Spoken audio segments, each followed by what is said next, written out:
यूक्रेनी सैनिकों द्वारा घुसपैठ के बाद रूस के कुर्स्क इलाके में आपातकाल की घोषणा कर दी गई है। यूक्रेन की एक बड़ी सेना ने रूस के इलाके में घुसपैठ को अंजाम दिया है। यूक्रेन लगातार 2 दिन से रूस के कई क्षेत्रों पर हमला कर रहा है। कब्जा करने के उद्देश्य से 1000 से ज्यादा यूक्रेनी सैनिकों ने इस इलाके में धावा बोला है।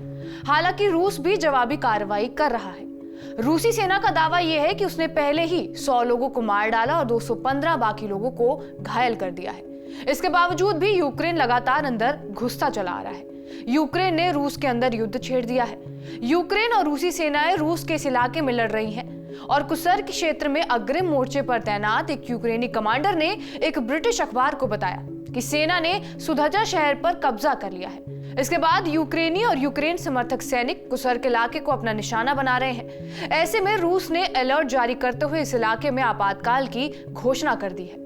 इसको देखते हुए कुर्स्क क्षेत्र के कार्यवाहक गवर्नर एलेक्सी सिमरनोव ने यह कहा है कि यह कदम क्षेत्र में आने वाले दुश्मनों के परिणाम को खत्म करने के लिए लिया गया है। सिमरनोव ने पहले कहा कि सीमा से सटे क्षेत्रों से हजारों लोगों को निकाल लिया गया है।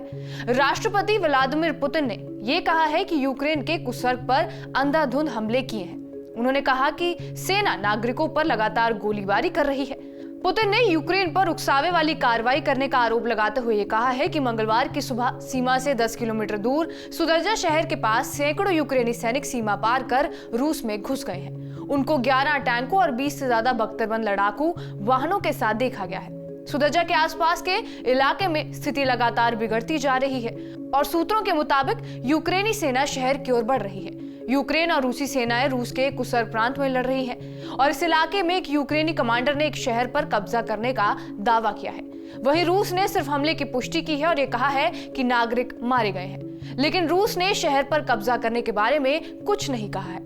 यूक्रेनी सैनिकों के इस हमले के बाद अमेरिका का भी बयान सामने आया है। अमेरिका ने कहा कि इस हमले के बारे में उन्हें कोई जानकारी नहीं थी। इस हमले के कारण को जानने के लिए यूक्रेनी सेना से संपर्क करने की योजना बनाई गई है। इसी बीच यूक्रेन के नेता होनचारेंको ने फेसबुक पर लिखा है कि हालांकि उन्हें नहीं पता था कि घुसपैठ के पीछे क्या योजना थी, लेकिन इससे यूरोपीय और अमेरिकी लोगों को पता चलेगा कि रूस पर हमला किया जा सकता है और किया जाना चाहिए। आगे उन्होंने ये कहा कि हमारा मिशन रूस को हराना है।